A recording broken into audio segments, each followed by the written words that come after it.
வாக்கு கொடுக்கிறாரு. மகளே, மகனே, இப்ப வேண்டான்னு நிறைய பேர் உன்னை புறக்கணிச்சிட்டாங்க. இப்ப நீ வேண்டான்னு நிறைய பேர் சொல்றாங்க. சொந்தக்காரங்க வேண்டான்னு சொல்றாங்க, சுத்தி இருக்கிறவங்க வேண்டான்னு சொல்றாங்க. ஆனா கர்த்தர் வாக்கு கொடுக்கிறார்.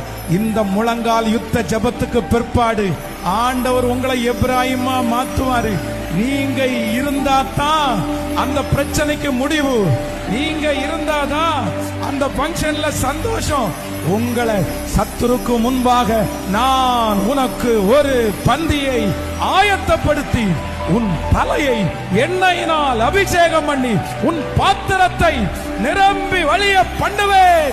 நம்புறவங்க கரங்களை தட்டி, முழு பலத்தோடு கரங்களை தட்டி எஸ் எஸ் பிரைஸ். எப்ராயிம யாரும் உதறி தள்ள முடியாது. எப்ராயிம அசட்டை பண்ண முடியாது. வாக்கு கொடுக்கிறாரு. உன்னை